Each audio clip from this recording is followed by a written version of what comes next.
विद्यार्थी मित्रांनो, सह्याद्री ट्युटोरियल्स मध्ये तुमचं स्वागत आहे. व्हिडिओच्या सुरुवातीला एक अनाउन्समेंट करायची आहे. सांगतो, माझ्यावर विश्वास ठेवा. स्टडी प्लॅन देतोय तो फॉलो करा. इम्प्रूव्हमेंट होणारच. पण इम्प्रूव्हमेंट होण्यासाठी तुमचे कष्ट गरजेचे आहेत. मी तुम्हाला आठवतंय का बघा, की माझ्याकडे एक स्टुडंट आहे, की पहिल्या मॉक टेस्ट मध्ये त्याचा फक्त 7 स्कोर झाला होता. फक्त 7.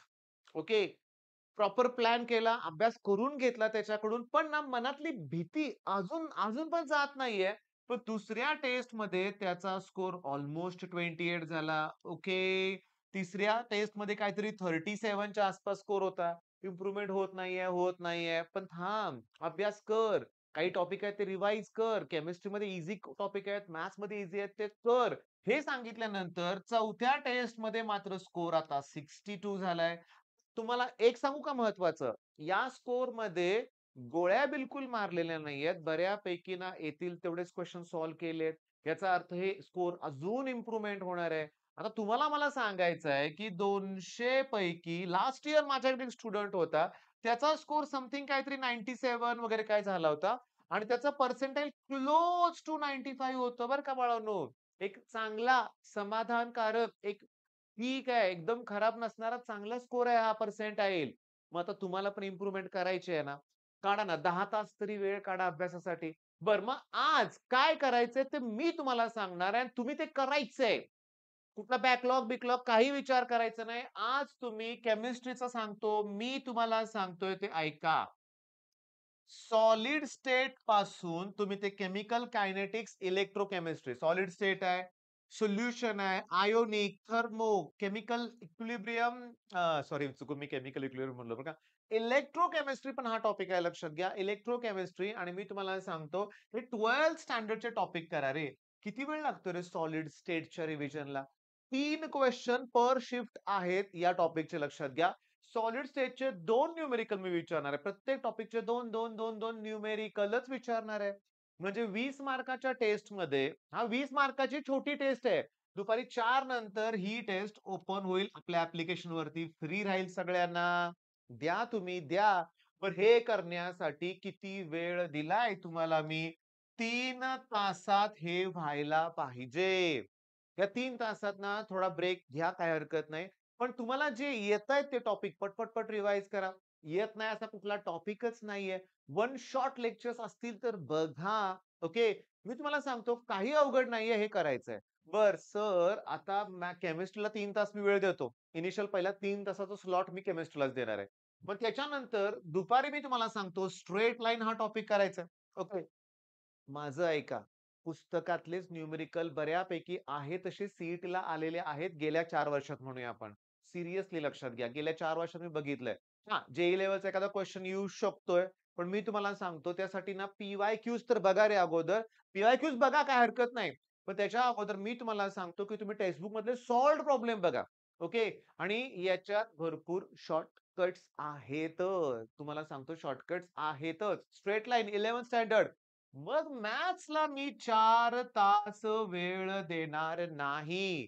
चला पहिले 3 तास ओके, आपण केमिस्ट्रीला वेळ दिला. स्ट्रेट लाईनसाठी मी 2.5 तासच वेळ देणार आहे आणि सलग मी त्याची रिव्हिजन करणार आहे. 1.5 तास वेळ शिल्लक राहतोय बरं का. आता फिजिक्समध्ये मला काय करायचंय सांगतो.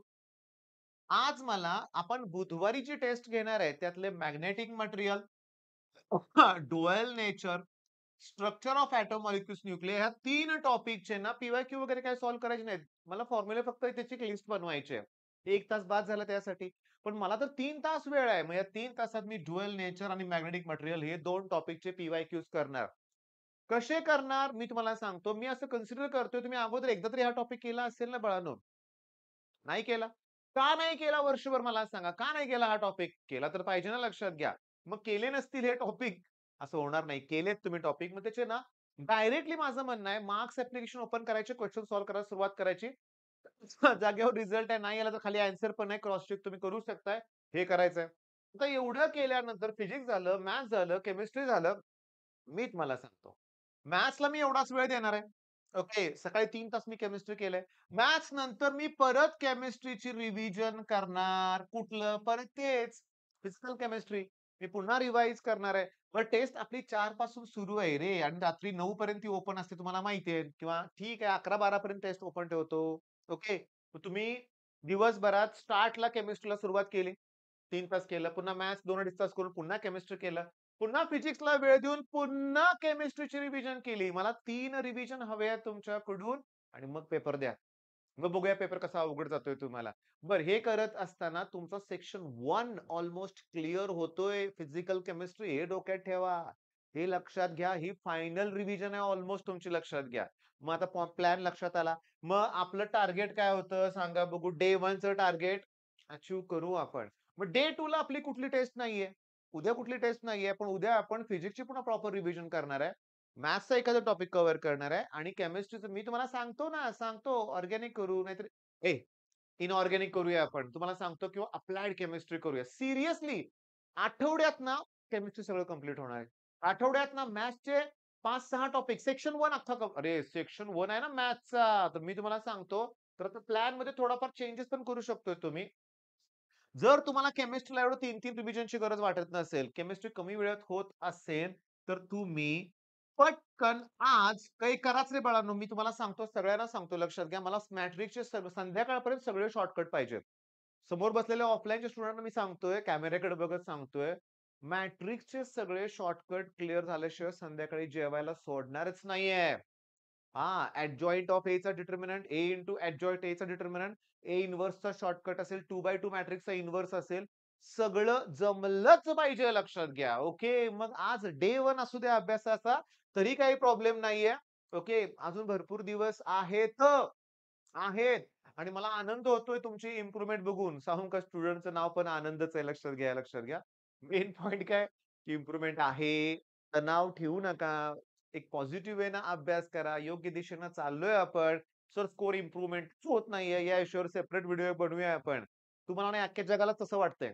हां, 130-140 मार्क पडणारी मुलं पण म्हणतात, की कधी इम्प्रूव्हमेंट होणार? घरातले म्हणतात 170 केव्हा पडणार? 180 केव्हा पडणार? अरे 130 होतोय स्कोर. थोडा सॅच्युरेशन पॉइंट आहे. हळू-हळूच इन्क्रीज होणार आहे आणि एवढा स्कोर मग 170चं टार्गेट होतं, तर तो अगोदरपासून करायला पाहिजे होता. अगोदरपासून फुल लेंग्थ मॉक टेस्ट द्यायला पाहिजे होत्या. पण ठीक आहे, अगोदरचं रडगाणं गाण्यात काही अर्थ नाही. आज दिलं टार्गेट ते कंप्लीट करा. All the best.